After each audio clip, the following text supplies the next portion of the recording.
సగం ఇండ్లకు సర్వే చేసిన వారు వెళ్ళనే లేదు. కాబట్టి నెల రోజులు సమయం తీసుకోండి. మళ్ళీ సర్వే చేసి బీసీల సంఖ్యను సరిగ్గా చెప్పండి. నిన్న బీసీలు ఎవరూ సంబరాలు చేసుకోలేదు. కేవలం గాంధీ భవన్లోనే సంబరాలు చేసుకున్నారు. మాజీ మంత్రి ఎమ్మెల్యే గంగుల కమలాకర్.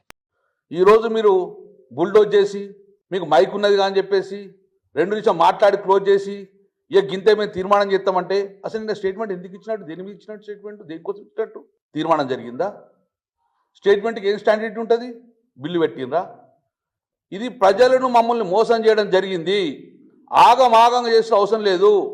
ఇంత పెద్ద ఇష్యూ, మా బిడ్డల భవిష్యత్ ఇష్యూ కాబట్టి సమయం తీసుకోండి. ఇంకా 1 మంత్ తీసుకున్న మంచిదే.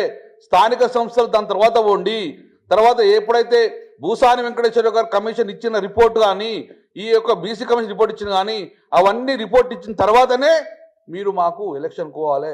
అప్పటికి ఎలక్షన్ పోతే మళ్ళీ మమ్మల్ని ఇబ్బంది పెట్టే ప్రయత్నం చేశారు. కాబట్టి మీరు 45% మేము పార్టీ ఇస్తుందంటారు. మాకెవరికి కావాలి?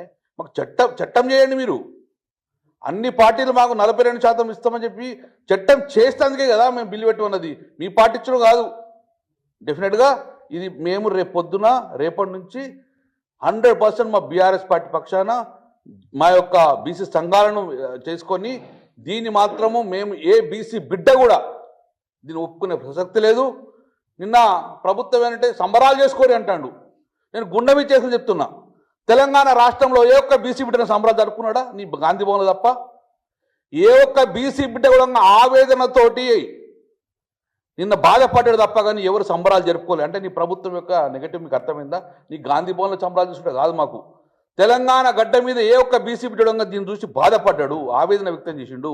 నీ నిజంగానే నువ్వు కరెక్ట్ అంటే గిట్ట ఇదే గ్రామ సభలలో మీ మంత్రులు రాండి, ఈ 42% ఒప్పియండి ప్రజలలో పోయి. బీసీలోకి ఇంతే అని చెప్పేసి ఒక్కసారి మీరు 46% ఉన్నదని చెప్పేసి గ్రామ సభ పెట్టి ఒప్పియండి. మీరు మంత్రులు బయటకు ఆ గ్రామం నుంచి బయటకు కాబట్టి రేవంత్ రెడ్డి గారు, మీరు నిన్న ఏది అసెంబ్లీలో ఎంత మంచిగా మాట్లాడారో తేన మాటలో అది నిజం కావాలంటే మీరు 15 రోజులు టైం తీసుకొని రీసర్వే చేసండి.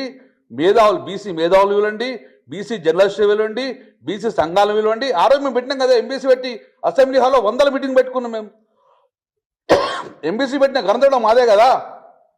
కాబట్టి ఈరోజు అన్ని సంఘాలు పిలవండి, మేధావులు పిలవండి, చర్చ జరగండి. ఇంకో 1 మంత్ తీసుకున్న మంచిదే. కానీ మా బీసీ సంఖ్య కరెక్ట్ చూపించండి. మేము ఒకటే చెప్తున్నాం, సంఖ్యాపరంగా మాకు రాజ్యాధికారం రావాలి. మా సంఖ్య చెప్పండి, దాని ప్రకారం రాజ్యాధికారం కోసం కొట్లాడతాము. కానీ మీరు సంఖ్యలు మాయి రాజ్యాధికారం మీదంటే ఒప్పుకునే పరిస్థితి లేదు. ఇంతవరకు పల్లకిలు మోసినాము, మేము పల్లకిలు మొయ్యము. మేము డెఫినెట్గా పల్లకి ఎక్కుతాం. కాబట్టి మా సంఖ్య చెప్పాలని చెప్పి మేము డిమాండ్ చేస్తున్నాం. Hi, this is Swathi. Like చేయండి, షేర్ చేయండి, కమెంట్ చేయండి అండ్ సబ్స్క్రైబ్ చేయండి GRTV. Hi, this is Monica. Please like, share and subscribe GRTV.